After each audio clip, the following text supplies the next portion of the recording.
Juicy, spark the happiness. Quench the thirst, natural. Something is wrong. நம்ம இங்க போயிடலாம் வேணும்.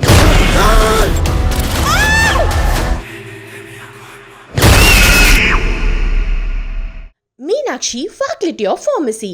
Admissions open for B.Pharm. Apply now. மேஷராசி நேயர்களே, இந்த மேஷராசி அப்படின்னு சொல்லும்போது யாருக்கெல்லாம் அஸ்வினி நட்சத்திரம், மேஷராசி, பரணி நட்சத்திரம், மேஷராசி, கிருத்திகை நட்சத்திரம், 1ஆம் பாதம் மேஷராசி அப்படின்னு சொல்லும்போது அதுதான் உங்களுடைய ஜென்மராசி. ஜென்மராசி அப்படின்னு சொல்லும்போது அந்த மேஷராசி நேயர்களை உங்களுக்கு எப்படி இருக்கும், உங்களுடைய சூழ்நிலைகள்லாம் எப்படி இருக்கும்? பொதுவாகவே மேஷராசி அப்படின்னு சொல்லும்போது பார்த்திங்கன்னா நெருப்பு ராசின்னு சொல்லுவாங்க சில பேர். அதாவது சில ராசிகள் அப்படின்னு சொல்லும்போது சரராசி, ஸ்திர ராசி, உபயராசி அப்படின்னு சொல்லுவாங்க. இது சரராசியில் வரக்கூடியதாக இருக்கும். சரம், ஸ்திரம், உபயம் என்று சொல்லக்கூடியதாக இருக்கும். அப்படி இருக்கக்கூடியதில் உங்களுக்கு பார்த்தீங்கன்னா எப்படி இருக்கும் உங்களுடைய வாழ்க்கை, உங்களுடைய சமாச்சாரங்கள்லாம் எப்படி இருக்கும்? பொதுவாகவே மேஷராசின்னு சொல்லும்போது சில பேர் என்னென்ன சின்ன சின்ன விஷயத்துக்கெல்லாம் கூட கௌரவம் பார்ப்பாங்க. பார்க்கலாம், செய்யலாம், அப்படி அவங்களுக்கு சில விஷயங்கள் ஒத்து வந்தால் தான் செய்வாங்க, இல்லைன்னா செய்ய மாட்டாங்க. ஜென்மராசி அப்படின்னு சொல்லும்போது ஒத்து வந்து ஆணாக இருந்தாலும் சரி, பெண்ணாக இருந்தாலும் சரி, அவங்களுக்கு அந்த இடத்துல மரியாதை இல்லைன்னா இருக்க மாட்டாங்க. பார்க்கலாம், செய்யலாம், பார்க்கலாம் அப்படின்னு அவங்களுக்குரிய கௌரவம் அந்த இடத்துல இருந்தால் அவங்க எதுவுமே செய்வாங்க, எல்லாமே பண்ணுவாங்க. அந்த மாதிரி இருக்கக்கூடியவர்களாக இருப்பாங்க. சில பேருக்கு பார்த்திங்கன்னா போட்டி அதிகமாக இருக்கும். இந்த மேஷராசியில் பிறந்தவர்களுக்கு போட்டி அதிகமாக இருக்கும். சில பேருக்கு பார்த்திங்கன்னா என்னென்ன சுறுசுறுப்பாக இருப்பார்கள், மிகுந்த சுறுசுறுப்பு சில பேருக்கு இருக்கும். அடுத்த செய்யணும் எந்த ஒர்க்குமே பெண்டிங் வைக்காத, ஏன் பெண்டிங் வைக்கிற அப்படின்னு சத்தம் போடுவாங்க. டோன்ட் கீப் எனி பெண்டிங் அப்படின்னு சொல்லுவாங்க. உடனே டக்கு டக்குன்னு முடியும் அப்படின்னு சொல்லுவாங்க, இல்லைன்னா கோவப்படுவாங்க. ஸோ அந்தளவுக்கு வெரி ஸ்ட்ரைட் ஃபார்வர்ட் பர்சனாக இருப்பாங்க. சில பேருக்கு அதுலேயே என்னென்ன வேலை கொடுத்துட்டு சும்மா இருக்க மாட்டாங்க, பின்னாடியே போய் பார்ப்பாங்க. போய் பார்த்தா அவன் செய்கிறானா இல்லையா, கரெக்டாக செய்கிறானா, இல்லை அதில் ஏதாவது மிஸ்டேக் பண்ணுறானா அப்படின்னு சொல்லி நேரடியாக சென்று முடிவு காண்பார்கள். போய் நேரடியாக போய் பார்க்குறது, அந்த மாதிரி ஒன்று திடமான மனம், இந்த நல்ல ஸ்டாண்டர்டான ஒரு விஷயங்களுக்கும் அதே போல் அவங்களுடைய முடிவுகள் பார்த்திங்கன்னா ஆணிவேரான முடிவுகள், ஸ்ட்ராங்கான முடிவாக இருக்கும். ஒரு டெசிஷன் எடுத்தாங்கன்னா எடுத்தது தான் மேஷராசிலாம் பின்வாங்கவே மாட்டாங்க. இப்படி தான், இதுக்கு மேலே நான் சொல்ல மாட்டாங்க, இப்படி தாங்க இருப்பேன், என்ன சொல்கிறீங்க அப்படின்னு சொல்லி பேசுவாங்க. அந்த அளவுக்கு மேஷராசி அப்படின்னு சொல்லலாம். அதுவும் அஸ்வினி நட்சத்திரம் பயங்கர ஃபாஸ்ட்டு, ஜென்மராசி மேஷராசி. பரணி நட்சத்திரம் தரணி ஆளக்கூடிய நட்சத்திரம்னு சொல்லுவாங்க. அவங்க இப்போ அஸ்வினி இப்போ பரணி நட்சத்திரம்னா இன்னும் கிருத்திகை நட்சத்திரம் 1ஆம் பாதம் எல்லா பக்கமும் கேட்டுப்பாங்க, வேறு வழி இல்லை அவங்களுக்கு, எல்லா பக்கமும் கேட்டுட்டு தான் ஆகணும். இவங்க சொன்னாலும் கேட்டுப்பாங்க, இவங்க திட்டினாலும் வாங்கிப்பாங்க. அப்படியே லைஃப் அப்படியே, ஏன்னா அடுத்த 2-3 பாதம் ரிஷபராசி வந்துடுது இல்லையா. அதனால் இந்த மேஷராசி வரையில் பார்த்தோன்னே நமக்கு அந்த ப்ராப்ளம்ஸ் அப்படிங்கிறது இந்த விஷயங்கள்லாம் இருக்கும். சரிங்க, இவங்களுடைய மற்ற விஷயங்கள்லாம் இவங்களுக்கு எப்படி இருக்கும் அப்படின்னு கேட்டால், இவங்களுடைய வாழ்க்கை அப்படின்னு எடுத்துக்கும் பொழுது சிறப்பாக இருக்கும். திருமண வாழ்க்கை அப்படிங்கிறது சிறப்பாக இருக்கும். திருமண வாழ்க்கை சில பேருக்கு சிறப்பாக இருக்கக்கூடிய சூழ்நிலையிலேயே சில பேருக்கு பார்த்திங்கன்னா சந்தேகம் போன்றவற்றால் தகராறு ஏற்படலாம். தேவையில்லாத தகராறுகள், பிரச்சனைகள், அதாவது சந்தேகத்தினால் வரக்கூடிய தகராறுகள் அதிகமாக இருக்கும். அதாவது சில பேருக்கு பார்த்திங்கன்னா அந்த விட்டு கொடுத்து போகணும் அப்படிங்கிறதே சில பேர் ஒத்துக்க மாட்டாங்க. ஆண்கள் சில பேர் நான் இப்படி தான் இருப்பேன் அப்படிங்கிற மாதிரி இருப்பாங்க. பெண்கள் அதை விட அடமெண்ட்டாக இருப்பாங்க. நானும் இப்படி தான் இருப்பேன், உன்னால் முடிஞ்சதை அப்படிங்கிற மாதிரி தான் இருப்பாங்க. ஆனால் இந்த இடத்துல விட்டு கொடுத்து போக வேண்டும் அப்படிங்கிறது உண்டு. காதலர்கள் கூட அப்படி தான். லவர்ஸ்லாம் கூட எப்படின்னு கேட்டிங்கன்னா சில நேரங்களில் பார்த்தீங்கன்னா அந்த ஏன் நான் ஃபோன் பண்ணேன், நீ ஏன் எடுக்கவே இல்லை, எடுக்க வேண்டியதானே, எடுக்காமல் என்ன பண்ணிக்கிட்டு இருந்தேன் அப்படின்னு கேட்பேன். ஒரு 2 மிஸ்டு கால் வந்துருச்சுன்னா 3ஆவதுக்கு சத்தம் போட ஆரம்பிக்கும். அப்போ அதே போல் அந்த கேர்ளும் அப்படி தான் இருப்பாங்க. உடனே யார்கிட்ட பேசிகிட்டு இருந்தேன், என்ன ஏன் உனக்கு இம்பார்ட்டண்ட்டாக இல்லையா, இந்த மாதிரியான சில சண்டைகள், பிரச்சனைகள் இதெல்லாமே இருக்கும்.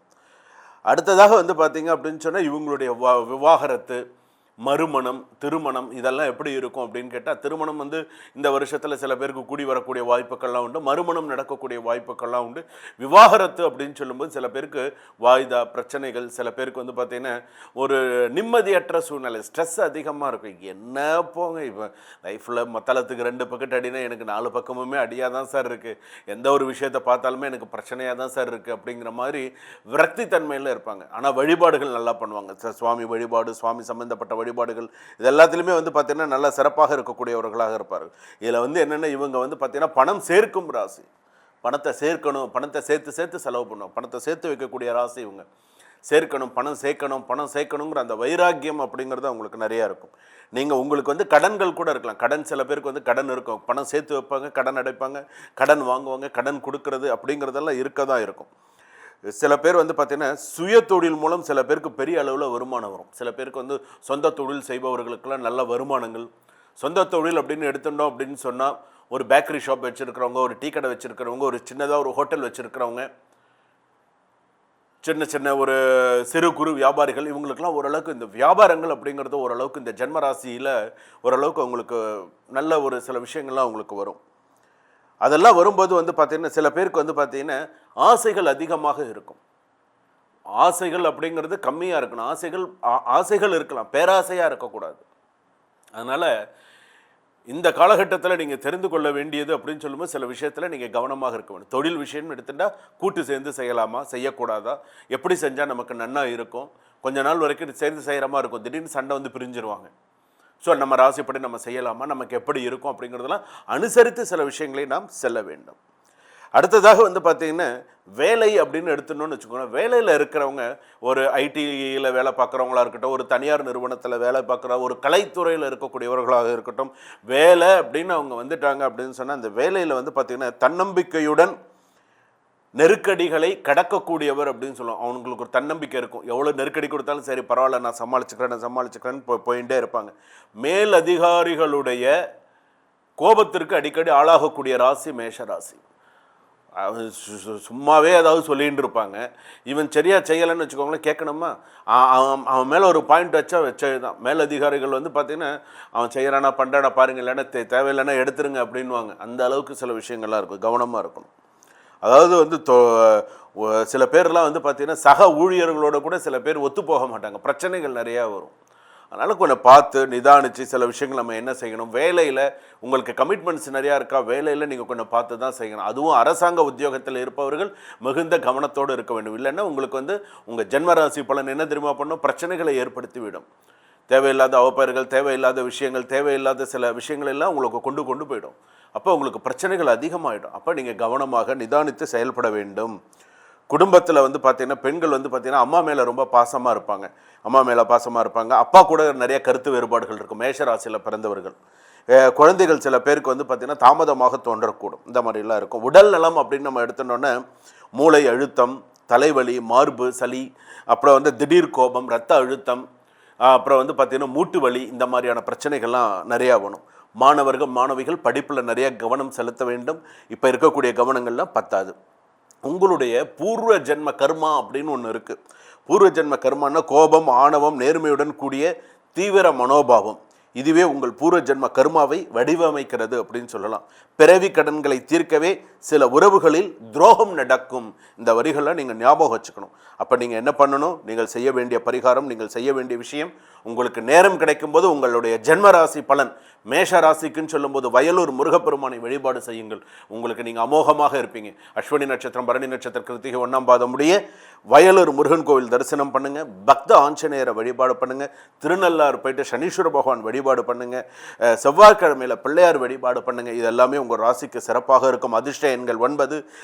அதிர்ஷ்ட நிறம் வந்து பார்த்தீங்கன்னா சிவப்பு நிறம், நல்ல சிவப்பு நிறம் உங்களுக்கு நல்ல அதிர்ஷ்டமாக இருக்கும். அதிர்ஷ்ட நாள் அப்படின்னு சொல்லும்போது திங்கட்கிழமை, செவ்வாய்க்கிழமை, வியாழக்கிழமை, ஞாயிற்றுக்கிழமை எல்லாம் உங்களுக்கு அதிர்ஷ்ட கிழமையாக அமையும். இதெல்லாம் உங்களுடைய ராசிக்கான விஷயங்கள். நீங்கள் கடைசியாக நான் உங்களுக்கு ஒரு விஷயம் சொல்ல விரும்புகிறேன். உங்களுக்கு நீங்கள் சொல்ல வேண்டிய மந்திரம் என்ன சொன்னால் என் வாழ்க்கையில் நான் சக்ஸஸாக இருக்க முடியும், என்ன செஞ்சால் அடுத்த விஷயம் நான் யோகமாக இருக்க முடியும், தீர்க்க ஆயுளோட நன்னா இருக்க முடியும்.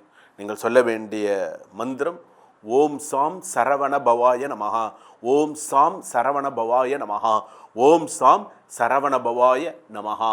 அப்படி சொன்னீங்கன்னா தான் உங்களுக்கு நீங்கள் நினச்சது நடந்து அமோகமாக இருப்பீங்க. இது எல்லாம் மேஷராசியுடைய ஜென்மராசி பலன்கள். சுபம், வாழ்க வளமுடன்.